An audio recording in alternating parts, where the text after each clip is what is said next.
tá bá ń sọ pé èèyàn kí ọwọ́ bọ personality èèyàn Àjàní Bello tí àwọn èèyàn wá ń jáde ń sìn pé bọ̀bọ́ yẹn insult òun gangan ló insult àwọn èèyàn that Àjàní Bello wọ́n ní wọ́n pè ní Àjàní Bello pé is not right. Please don't forget to subscribe, comment, share with your friends to have access to this kind of content that you have here. Don't forget to subscribe. I love and respect you. I'll be right back. Òun tó pe àwọn afọbajẹ lórí tó pe wọn lórúkọ ńkọ́. What about that? Òun tó ń bú àwọn òrìṣà wa àwọn òrìṣà wa tí Àjàní Bello ń bú yẹn. In fact, this show is for that man they call Àjàní Bello because somebody was sending me message that I should stop mentioning them. They are old people. Àbí kò fẹ́ dá fún gbogbo wọn, kò fẹ́ dá fún age wọn ni. Do you not understand what they say age? If that kind of a man that is less than 100 years, Àjàní Bello, tó bá ń bú àwọn bàbá tó ti kọjá 10,000 years, tó ń bú àwọn irúnmọlẹ̀ tó ti ju 10,000 years lọ, and somebody is telling you that because of somebody who is in his 80s, Kini ibanilorukoje wọn tí wọ́n ń pariwo kiri pé ó bá yín lórúkọ jẹ́ tó lè ń play video. Mi máa play video Àjàní Bello yẹn gangan. Kẹ́ mọ̀ nǹkan tí wọ́n pè ní arrogance. That baba is arrogant. Kò yé yín? Mr. Àjàní Bello is a very arrogant man. Kò yé yín? Òun gangan ni epitome of arrogance. So, Kini ibanilorukoje tí wọ́n fún. Ìgbà tó ń sọ̀rọ̀ sí àwọn tó jù lọ tó lè ní agbára jù lọ tó wà ń jọba. Ṣé àwọn yẹn wọ́n gbé wọ́n arrest ẹ̀ wọ́n gbé lọ court. Ṣé wọ́n gbé lọ court? And there's another thing people should just stop talking about. Wípé àwọn tó ń sọ̀rọ̀ ni wọ́n fi Tani Olorun into more mess. We are talking about court case. We are talking about court case. Even Ìyá Ọ̀ṣun tí wọ́n sọ pé tí àwọn èèyàn bá bẹ̀bẹ̀ wọ́n fi wọ́n lẹ̀. Ìyá Ọ̀ṣun lo ọjọ́ ẹ̀ pé. Ó lo ọjọ́ ẹ̀ pé ní inú ibi tó wà. Gbogbo nǹkan tó dẹ̀ sọ pé àwọn promise pé àwọn máa fún. Àmọ́ pé wọn ò ní fún. They will not give her. Because already tẹ́ bá ti ń wo body language gbogbo wọn. Rí pé wọ́n ti ń wò pé gbogbo nǹkan tẹ́ ń ṣe yìí gan sẹ́fù yìí ló tẹ́ bá wo body language man tó ń pè ní òkúta gidi yẹn lẹ́rí pé gbogbo ẹ̀ ti ń sunbọ̀ ó ti ń wò pé irú kí ni gbogbo ìranù yìí ń sìn because ṣé àwọn pé wọ́n gbé òun náà lọ sí ilé ẹjọ́ kò dẹ̀ sẹ́nibọ̀dì tó ń sọ̀rọ̀ ilé ẹjọ́ tiẹ̀ ó dẹ̀ sì máa bójú ó sì máa fi ojú ba ilé ẹjọ́ so somehow òun gan gbogbo nǹkan yẹn ti ń di yamayama sí lójú. So when you are talking about pé àwọn èèyàn fọwọ́ kan personality Àjàní Bello, for instance, I'm going to just concentrate on that Àjàní Bello because bẹ́ẹ̀ ṣe gbé máa yẹn pọ́n ó irritate me. When you cannot say the truth to him, when this guy, see, I don't even know where he is anyway.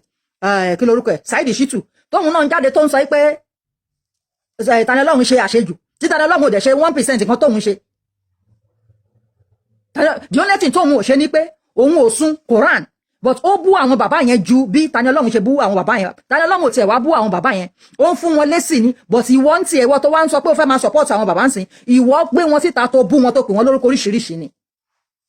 Àjàní Bello himself came out and insulted people that are older than him. Ẹ yẹ ká play video ti èyí tí mò ń bọ̀ o. Tí Saidi Shittu fi sọ̀rọ̀. Ká wá compare, kẹ́ compare. Sorry. Ká wá compare mọ́ èyí tí wọ́n accuse Tani Olorun fún.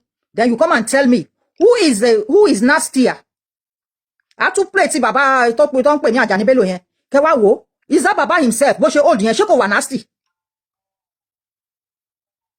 Ṣé bàbá yẹn gan lára fúnra rẹ̀ ṣé òun bàbá yẹn ò wà nasty?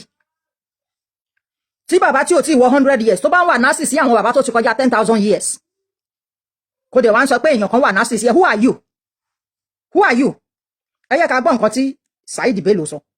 I mean Saidi Shittu Saidi Bello. Ẹ yẹ ká gbọ́. Mo ń bọ̀ o. Ẹ gbọ́ o. Mo ń bọ̀ wá bá yín o. Ọmọ yín bọ̀ tàwọn dìfẹ́ǹdì yín àmì. Èmi ò lọ́wọ́ bá sọ̀rọ̀ o. Ṣẹ́yìn bọ́. Alimi Bello mo ń bọ̀ bá yín. Màá jẹ́ gbogbo èèyàn mọ̀ pé wọ́n àfitẹ́rẹ́ ń ṣe yẹn.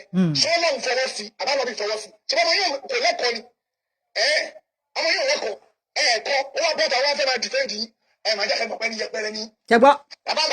Ẹ jọ ṣé Tani Olorun pé Muyideen Bello ní ẹni yẹpẹrẹ nínú gbogbo show tó ń ṣe? Ẹ jẹ́ ká sòótọ́ ọ̀rọ̀. Did Tani Olorun ever called Muyideen Bello ẹni yẹpẹrẹ? Did he ever? mo ti rí one of the video tó ṣe tó sọ pé tí bàbá yẹn bá lè jáde kó give evidence ibi tó ti ń pe àwọn afọwọ́bàjẹ́ yẹn pé ẹ̀yin afọwọ́bàjẹ́ ẹ dìde ẹ rí pé ẹni ibú ni ẹ̀yin yìí wípé òun apologize fún. We saw that video. Kò bú bàbá yẹn. Kò bú bàbá yẹn. Ẹ jẹ́ kí n tún wá sọ secret kan tí mo rò wípé ó fà tí gbogbo àwọn people yìí ṣe ń pariwo yìí. Tí nǹkan tí wọ́n dẹ̀ mọ̀ wípé tí wọ́n mọ̀ ni wípé no matter how they cry, no matter how they shout, even if they kill the messenger, that message they can never kill it. Torí kíni? Àwọn people yìí ò fẹ́ kí history padà sí ilẹ̀ Yorùbá. They did not want the return of history because ọmọ ìpẹ́ tí wọ́n bá gbé return of history wá wọn ò ní lẹ́nu láti fi máa sọ̀rọ̀ nílẹ̀ Yorùbá mọ́ àwọn ọmọ Alimi yẹn because kò sí bọ́n ṣe máa ṣe sọ history tó tí wọ́n ò ní sọ̀rọ̀ Àfọ̀njá. Kò sí history Nàìjíríà tí wọ́n máa lọ pé àwọn fẹ́ sọ tí wọ́n ò ní sọ ọ̀rọ̀ Àfọ̀njá. They don't want history to come back because wọ́n mọ̀ pé àwọn ti change history, àwọn ti bà history jẹ́ jìnnà. But no matter how tí ẹ bá fi ṣe no matter how you are not able, kò possible ni, you are not able to kill the message. Regional governors sí ẹ̀yin try láti ṣe pé kí ó má padà wá yẹn tí ẹ̀yin fẹ́ destabilize ìjọba fún yẹn ẹ destabilize ìjọba torí yẹn gan ló máa facilitate ló máa facilitate lílọ sí regional tá fẹ́ lọ. Ìkàlẹ̀ yín ọmọ Alimi yìí ìkà burúkú ni. So ẹ̀yin lè máa gbé Saheed Shittu mọ́ra ń sìn. Ẹ lè máa gbé Saheed Shittu mọ́ra. Ṣé Tani Olorun ó ṣe 1% kan tí Saheed Shittu ṣe fún yín ni? Tẹ́yìn ò bá sọ̀rọ̀ sáwọn bàbá ńlá Tani Olorun. Ṣé ó máa rí sí yín ni? And many times this guy will come out and say, ẹ fi àwọn tiwa lẹ̀, ẹ gbájúmọ̀ nǹkan tẹ́yìn ṣe, tẹ́ ẹ bá ti sọ̀rọ̀ tiwa mọ́, àwa náà ò ní sọ̀rọ̀ ti yín. He said it severally lórí platform ẹ lórí show ẹ. But no, ẹ continue ni. Ẹ continue ni. Kí ló dé tẹ́ mú Saheed Shittu? Kí ló dé tẹ́ lọ ń dọ̀bálẹ̀ fún tẹ́ lọ ń bẹ̀ ńlé? Kí ló dé tẹ́ lọ ń bẹ̀ ńlé tẹ́ lọ ń dọ̀bálẹ̀ fún? Akẹ́gbàgbọ́dọ̀ àti eléyìí sìn wọ́n ń ṣe bí pé àwọn bá ń ta ara wọn irọ́ dẹ̀ ní gbogbo ẹ̀. The same system táwọn Igbo lò làwọn eléyìí náà ń lò. Wọ́n pretend bí pé àwọn bá ń ta ara wọn. Tí wọ́n bá really ń jà ní tí wọ́n bá really ń jà ní èyí ọ̀dẹ̀ tápẹ́ yẹn dàbí eku yẹn kò ní lọ bá Saheed Shittu nílé kó lọ sọ pé òun fẹ́ lọ parí ìjà. Kò ní lọ bá. They are pretending to be fighting, but they are the one that gave Saheed Shittu contract to be doing what he's doing.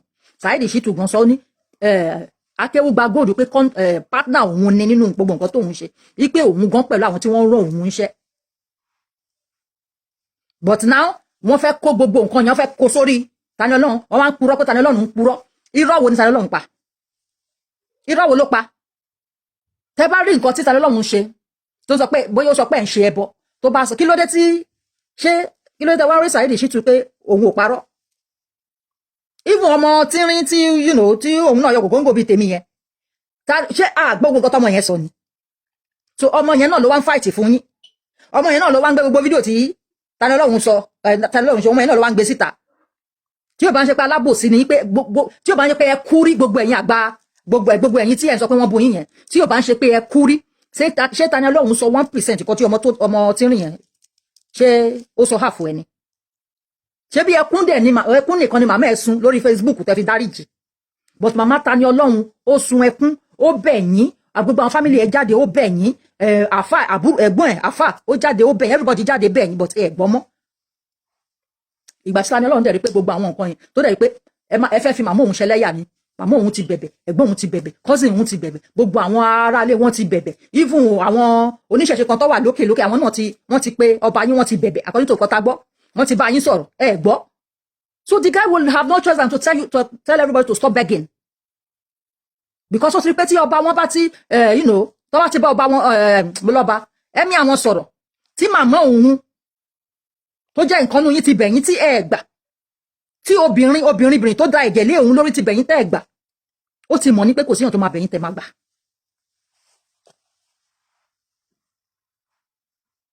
But ẹ̀yin lẹ́tú lọ ń bẹ Saheed Shittu tó ṣe more than what Tani Olorun ṣe o.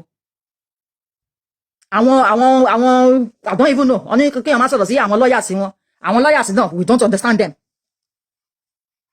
Ìgbà tí you are going to deal with àwọn tá pè ní air honor you are going to deal with people we call air honor ẹ̀yin wá ń sọ pé ẹ lè rò wípé ẹ need a paper, you know, to present a document to present. Anyway, we will not talk about that. ẹ jẹ́ agbọ́n nǹkan tí Saheed Shittu sọ ń bí báyìí. Àjàní Bello máa ń jẹ́ kẹ́ ẹ mọ̀ pé ẹni yẹpẹrẹ ní níwájú Ọlọ́run máa kún fún ẹ̀fún yẹn rí ṣùgbọ́n àwọn dákẹ́ fún yín ni. Sin Sunday Igboho dì mí mú lọ́wọ́ fún yín o kò sẹ́ni tó dì mí mú lọ́wọ́ fún yín bàbá méjì Bello o èmi kàn máa wọ pé ti ṣiṣẹ́ sẹ́yìn mi òṣìlẹ̀ wá ń ṣe ń sìn máa jẹ́ kẹ́ ẹ rí pé ẹni yóò pè é àwọn yín gbẹ́bọ̀ táwọn lọ ṣe fídíò. ṣẹgbọ́ ó ní orí Saheed Shittu ní orí Àjàní Bello ò pé Saheed Shittu ó ní orí Àjàní Bello wípé ìyẹn no correct wípé orí ẹ̀ ò pé ẹni tí Alufulani lọ ń bẹ̀ nìyẹn o. Àjàní Bello pẹ̀lú I don't want to call him baba because it's not my own baba.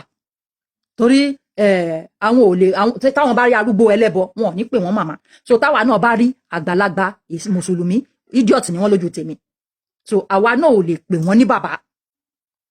Ó ní orí Àjàní Bello dàrú pórí ẹ̀ ò pé. Ẹni tó ń jáde nísìn tó ń sọ pé ọmọ yẹn tíyàn bá sọ̀rọ̀ á tún ìṣe báyìí á ṣe kíníkan kíníkan. Saheed Shittu ní orí Àjàní Bello ó yí pé orí ẹ̀ yí pórí ẹ̀ ò pé. Olórí ẹ̀ ò pé. Ilé tí wọ́n rà ń sìn tó bá yẹ pé kò ń ṣe audio house o àwọn ò mọ̀ bóyá audio àpọ̀tà wà ń rò pé audio house ni tí ò bá kí ń ṣe audio house kò ń ṣe business ọba ìtẹ̀jọ́ audio. Tá bá máa wo nǹkan yẹn dáadáa Àjàní Bello gangan owó ẹ̀ lè wà ń bẹ̀ bóyá Àjàní Bello ò fẹ́ máa sanwó mọ́ ni Saheed Shittu ṣe ń bú wọn ló ṣe ń ṣe pé bí wọ́n ṣe ń make owó lórí Facebook nìyẹn. You bully them to get what you want you torment them to get money. Guy yóò lè sọ fún wa yìí pé iṣẹ́ owó tó ṣe ní UK yìí o ló fi ra lẹ́yìn kò possible. In fact gan something is nǹkan kan sọ fún mi pé ó lè jẹ́ ilé Sunday Igboho kò yé yín ó lè jẹ́ ilé Sunday Igboho but anyway ẹ jẹ́ ká concentrate kò yé yín sí Saheed Shittu ó ní orí Àjàní Bello pé orí Àjàní Bello ti yí tí ò bá dẹ̀ ṣe pé orí gbogbo àwọn àgbà mùsùlùmí yẹn nílẹ̀ Yorùbá orí wọn ti yí lóòótọ́ ẹ jọ̀ọ́ ṣó yẹ kí alùfùfù kó lọ máa bẹ gáà yìí ṣó yẹ kó lọ máa bẹ ṣó yẹ kó lọ máa bẹ ẹ ti rí pé orí wọn ti yí lóòótọ́ bàbá kan àfà àbí mi ò mọ̀ bóyá imam wọn he has problem with his sight anyway ìyẹn jáde ó sọ̀rọ̀ Alufulani ló ń threaten bàbá yẹn bá ṣe gbọ́ ó lọ ń threaten ẹ but this same Alufulani can go to Saheed Shittu and be begging Saheed Shittu. This same Alufulani can go to Saheed Shittu and be begging Saheed Shittu because of a case that does not make sense. A case that does not make sense. Wọ́n ní wọ́n sọ pé kí bàbá yẹn bẹ̀rẹ̀ pé bàbá yẹn lóhun ò lè bẹ̀bẹ̀. Wọ́n ní kí bàbá yẹn denounce Islam lóhun ò lè denounce ẹ̀. So torí ẹ̀ lẹ́yìn ṣe fẹ́ kó wà ń bẹ̀ kó ṣẹ̀wọ̀n. Ṣé tó bá ṣẹ̀wọ̀n ṣé kò ní jáde ni? Tẹ́ bá tún wá rí nǹkan sọ tó bá tún wo títí o ẹ̀rí nǹkan sọ ẹni àwọn tó ń sọ̀rọ̀ lórí Facebook ni wọ́n ń dá sí nǹkan yẹn báwo náà ṣe ń dá sí báwo náà ṣe ń dákun báwo la ṣe dákun ṣé dídákun ta dákun yẹn ni lọ́ọ̀yà ò ṣe rántí pé ó yẹ kóun mú bail document lọ sí court. I'm sorry I don't want to get I don't need anybody tó bá fẹ́ pè wọlé nọ́mbà wà ń bẹ ẹ má wọlé jẹ́ kí n gbé yín wá sí fídíò ó yẹ yín ṣé sísọ̀rọ̀ táwa ń sọ̀rọ̀ yẹn ni lọ́ọ̀yà ò ṣe rántí pé ó yẹ kóun mú bail document dání nígbà tóun lọ lọ́ọ̀yà yẹn ṣẹ̀ṣẹ̀ ń ṣe ẹjọ́ ni tí ò ṣe mọ̀ wípé àwọn nǹkan yẹn wọ́n lè béèrè ẹ̀ òun lọ ságbo àwọn ẹ̀hànnà o mọ̀ pé máa tọ́ pinpin to the lowest ground o mọ̀ ìjà máa gbọ́ Saheed Shittu lọ. Fídíò kankan ni ó pè mí sí ọdún ọ̀nà ni ṣé ọmọ yóò kò lẹ́kọ̀ọ́ ni ọmọ yóò lẹ́kọ̀ọ́ ẹ̀ẹ̀kọ́ ó wà bọ́ọ̀bà wá fẹ́ máa dìfẹ́ǹdì máa jẹ́ kẹ́mọ̀ pẹ́ ní yẹpẹrẹ ní bàbá wíìlì Bello bàbá wíìlì Àjàní Bello máa jẹ́ kẹ́mọ̀ pé ẹni yẹpẹrẹ ní níwájú Ọlọ́run. Ó dàbí pé Mẹ́kà ló wà o Mẹ́kà ló wà o bíbá yóò fẹ́ ṣe. Sunday Igboho dì mí mú lọ́wọ́ fún yín o kò sẹ́ni tó dì mí mú lọ́wọ́ fún yín bàbá wíìlì Bello èmi kò máa wọ pẹ́ ti ṣiṣẹ́ sẹ́yìn mi òṣìlẹ̀ wá ń ṣe ń sìn máa jẹ́ kẹ́rẹ́ rí. Olóṣì ni Àjàní Bello ń ṣe ọmọ yín gbẹ́ bọ́ta ń lọ ṣe fídíò. olóṣì in essence tó bá níyàn ń ṣe òṣì wọ́n pe èèyàn ní olóṣì ni Saheed sọ pé olóṣì ológo búkún olórí ibú olóṣì l'Àjàní Bello torí olóṣì nìkan ló ń ṣòṣì tó yẹ yín ẹni tí ẹ lọ ń bẹ̀ nìyẹn ọmọ tí ẹ fi sí detention kò pè yín lólóṣìírí o mi ò gbọ́ bí tó ti pè yín lólóṣìírí mi ò gbọ́ bí tó ti pè lẹ́ni yẹpẹrẹ rí so ẹ wá ṣàlàyé fún wa reason tẹ́ ṣe mú síbi tó wà yẹn you need to come and explain the real deal why you put him there ara nǹkan tẹ́sìn yín lè gbé wá fún wa nìyẹn ẹ máa hate ara yín ara nǹkan tí ẹ̀sìn yín tó gbé wá sílẹ̀ Yorùbá nìyẹn tó gbé wá sí Áfíríkà nìyẹn kẹ́ máa hate ara yín because ẹ lè sọ pé ẹ fẹ́ take ẹ fẹ́ prosecute yàn fún nǹkan tí ò dá tó ṣe kẹ́dẹ̀ wá máa bẹ ẹni tó ṣe 100 times more than nǹkan tí guy yẹn ṣe kẹ́tù wá máa gbé ọmọ tínrín yẹn kẹ́tù máa gbé yẹn jáde tó dẹ̀ pé ìyẹn ṣe more than 1 million times nǹkan tí Tani Olorun ṣe ẹ̀rí yẹn gbé ìyẹn lẹ́tú wá gbé kó tó máa sọ̀rọ̀ fún yín so when somebody say pé ẹni yẹpẹrẹ ni yín ẹjọ́ ṣe ká sọ pé kò sọ dáadáa ni ṣẹ́yìn òhù ẹni yẹpẹrẹ ni ẹ bá ti gbá yìí ká ní ẹ ti sọ fún ọmọ yẹn no maybe the first day kan ti lọ kóòtù ní ẹ ti ẹ jẹ́ kan filẹ̀ kó máa lọ kan dẹ̀ fún ní wọ́n ní pé don't say this again because èyí tẹ wá ṣe yìí a gbọ́ pé nísẹ̀yìn gan ẹ ti ń bára yín jà already ẹyẹ yín èyí tẹ wá ṣe yìí ó ti ń bu yín lọ́wọ́ ó ti ń bu yín ní ọwọ́ ká ní pé the first day tẹ́tí lọ kóòtù lẹ́ti sọ fún lẹ́ti fi pèsè lẹ̀ pé a fi yá kẹfì yá la yín kẹfì gbogbo ẹlẹ́ pé kálá máa ṣe ìdájọ́ ẹ lọ ẹ bá ní ìjù yìí lọ bóyá irú àwa yà bá maybe we will not be talking about this matter again ẹni yẹpẹrẹ ni yín lóòótọ́ ẹ bàjẹ́ ẹgọ ẹ gbè. ó pè mí síbi òtótó ni ó pè mí sí ọdún ọ̀nà ni mo ti sọnù mo ti ń ṣòṣì ó yẹ kẹ́ rí bẹ́ẹ̀ ẹ wá rí bẹ́ẹ̀ ọmọ yín wá bẹ́ẹ̀ bọ́ta lọ ṣe fídíò ṣùgbọ́n ọmọ yín tó ya fọ́tò wá ń jọ yẹn níjọ́ tàwa kí yín tàwa bá yín tẹwà lórí orí tẹwà lórí ẹmí tàwa bẹ̀rẹ̀ tì ọmọ yẹn ló ya fọ́tò wá lọ́jọ́ kìíní àwọn tó lọ pósì ẹ̀pẹ́ akúnlẹ̀ fún yín àrí àwọn ọmọ wèrè tẹ́ẹ̀ ní jèrè. ṣẹ́gbọ́n nǹkan tó sọ mi ò gbọ́ rí lọ́dọ̀ tiwa mi bàbá ẹ mọ̀ pé ẹni tó bá ń wo ṣó tì máa mọ̀ pé mi ò kì í ṣépè it is not my own something to be cussing mi ò dẹ̀ ṣọ́ ẹ pé gáyìn náà máa ń ṣépè like that but ẹ gbọ́ nǹkan tí Saheed Shittu ń sọ fún yín o Saheed Shittu tẹ́yìn lọ gbé èèyàn pé kàn lọ máa bẹ odidi èèyàn mẹ́ta lẹ́gbẹ́ dìde kó lọ bẹ́ odidi géńdé mẹ́ta lẹ́gbẹ́ dìde kó lọ bẹ Saheed Shittu if you come for me I no go answer am do you understand but I must say the truth odidi géńdé mẹ́ta lẹ́gbẹ́ dìde kó lọ bẹ Saheed Shittu that same Saheed Shittu in this video that you are listening to ó ń sọ fún yín pé ẹ máa gbé ọmọ sí wípé ẹ ní jèrè àwọn ọmọ yín Mr kí lórúkọ wọn Ajani Bello ẹ jẹ́ àgbẹ̀ sẹ́yìn bóyá ẹ gbọ́ bẹ̀ yẹn dáadáa sà ẹni tẹ̀lé rọ́yàn lọ́bẹ̀ nìyẹn o bọ̀bọ́ yìí yóò sọ mo máa ń gbọ́dọ̀ sọ pé ẹ ní ṣoríire yẹn ò dẹ̀ kì í ṣe pé ẹ ní ṣoríire tẹ bá ṣiṣẹ́ dáadáa ẹ ṣoríire wípé yàn kan ò ní ṣoríire tí yàn ń ṣe pé fún yàn lọ́dọ̀ tèmi kò kì í ṣe pé òye yín. ìjọ tàwa kí yín tàwa bá yín tẹwà lórí orí tẹwà lórí ẹmí tàwa bẹ̀rẹ̀ tì ọmọ yẹn ló ya fọ́tò wa lọ́jọ́ kìíní àwọn tó lọ pósì ẹ̀pẹ́ akúnlẹ̀ fún yín àrí àwọn ọmọ wèrè tẹ́ẹ̀ ní jèrè. ọlẹ́ ní jèrè àwọn ọmọ yín. nígbà wàá gbẹ̀yìn gọgọgọgọ máa jẹ́ kó mọ̀ bí ní Ajani Bello wọ́n bà bẹ́ẹ̀.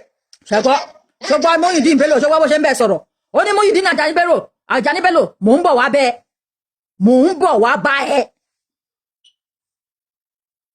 ó ní wọ́n gangan mò ń bọ̀ wá bẹ́ẹ̀ Tani Olorun máa ṣe ń fi bàbá ó ṣe ń respect ẹ.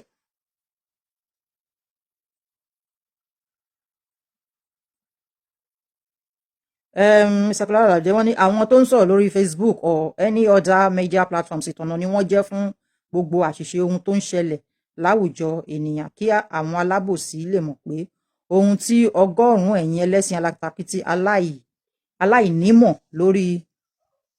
lórí ìwé Allah àti ànábì kí Ọlọ́run fi yín mọ̀nà ìlànà orísun àṣà àdáyébá títí wa. Thank you. Mo try láti ka Yorùbá yẹn. So ó ń sọ fún Muyideen Bello ni ó ń sọ fún Muyideen Bello ni pé ìwọ wàá rógo láì dé sẹ̀lẹ̀ disrespectfully ló dẹ̀ ṣe ń sọ èmi ní right àti sọ̀rọ̀ disrespectfully fún yín because ẹ̀yin náà máa ń sọ nínú ọ̀rọ̀ yín wípé àwọn ẹlẹ́bọ hàn lè ṣe ìyá wa hàn lè ṣe bàbá wa so àwọn ẹlẹ́bọ náà dẹ̀ ń sọ fún yín pé ẹ̀yin onímọ̀le lè ṣe bùrọ̀dá wa lè ṣe bàbá wa lè ṣe ìyá wa eléri ibú ni yín ẹ lè ṣe bá tán wá àwa náà fàsìkò yìí sọ fún yín so tí a bá ń lo mr tá bá ń lo ọ̀gbẹ́ni tá bá ń lo arákùnrin bọ́n ṣe ń sọ lọ́dọ̀ ti wà nìyẹn torí kì í ṣe olóyè àbá lólóyè fún yín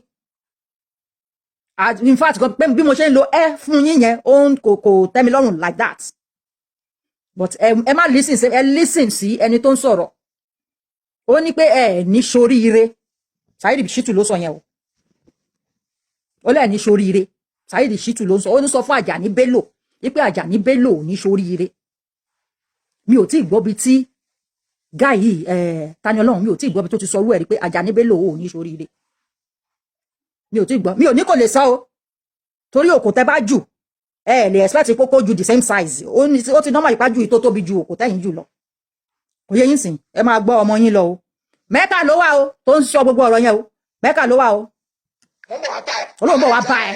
wọn láì mo promise máa bá ńlá pé tó lè dá mi dúró sí wàá ètì ara ẹ tó ti gbọ́ bí ní bọ́ọ̀mù yẹn sọ̀rọ̀ tí o bá ti ní Parkinson ń gbọ́ máa kó bọ́ọ̀mù máa Àjàní Bello wàá ríra ẹ ṣó ń gbọ́ tó ti gbọ́ wọ́n wí ní Àjàní Bello yẹn wọ́n náà mú ẹ jáde kó wá bú èmi ó sọ fún pé orí ẹ ti burú ọmọkùnrin yìí ń pè mí sá kéèsì ibi tó ti sọnù ni ó yẹ kó rí pé òdodo mò ń bá ẹ sọ wọ́n wí ní Àjàní Bello yẹn wọ́n bá mi ó yẹ kó rí pé ọmọkùnrin yìí ń pè mí sí kó máa sọ fún àwọn ọmọ ẹgbẹ́ ọmọ yìí ń pè mí sódodo ni ó ti sọnù ó ti wà lórí ó ti tẹ́ ní òfò orí ẹ ti yí ṣọgbà ọmọ ìjìnà Àjàní Bello ó ní Saheed Shittu ní o ti di ẹni òfò wípé orí ẹ ti yí àgbọ́rú ẹ̀ lẹ́nu Tani Olorun Saheed Shittu ní Muyideen Àjàní Bello ó pe orúkọ bàbá yẹn tán ni wípé o ti di ẹni òfò wípé orí ẹ ti yí ẹni tẹ́ lọ rányàn pé kán lọ máa bẹ nìyẹn o ẹ lè rányàn láti lọ máa bẹ eléyìí but ẹ̀yin ń sọ pé èèyàn kan tó ń defend ẹ̀sìn ẹ̀ ń sọ pé inú ẹ̀wọ̀n ló máa kú sí ṣẹ́rípá ẹ ti ṣàbòsí mẹ́yẹn ṣẹ́rí pé gbogbo ẹ̀yin àgbààgbà Islam tẹ́ ń lọ sílé aṣíwájú yín tẹ́ lọ ń ṣe meeting ṣẹ́rí pé ẹ ti ṣàbòsí ṣẹ́ ti mọ̀ pé ẹni ìyà ni yín ẹni ìyà òun ni yín. ó ti tẹ́ ní òfò ọmọkùnrin yìí ń pè ní sódodo ni n ṣe ó jáde lẹ́nu ẹ̀ nìyẹn ò wá rí yẹn sọ fáwọn ọmọ ẹnu lé pé ó ti sọnù ó ti tẹ́ ní òfò ó wá ń jẹ àwọn ọmọ ẹ wá ń bú èmi ó ní ká ọ lákẹ́ pé fídíò tó ṣe ẹ lọ dìlítì ẹ òdodo ọmọkùnrin bá ní sọ ó ti tẹ́ ní òfò ó sọ fáwọn ọmọ tí àwọn ọmọ bẹ́ẹ̀ bọ́ta wọn pè mí tí n bá bú wọn kí n má jẹ́rìí ìwọ kankan ní wo wàá gba ìkó ní ọwọ́ mi. ṣẹgbọ́ ṣẹ ti gbọ́ àwọn tí wọ́n ń sunkún pé Tani Olorun sọ pé ìkòwòrọ́pọ̀ yín ṣẹgbọ́n nǹkan tí Saheed Shittu sọ ó lóun máa fún yín ní kank ìkó ló ń jẹ́ bẹ́ẹ̀ lédè broken ìgò kankuna ìsẹ́yìngò kankuna ìsẹ́yìngò ó ní Àjàní Bello máa gba ìkó lọ́wọ́ òun máa fún kó òun á wẹ́ pé ìwà Àjàní Bello bọ ibẹ̀ ìkòì lórí ẹ.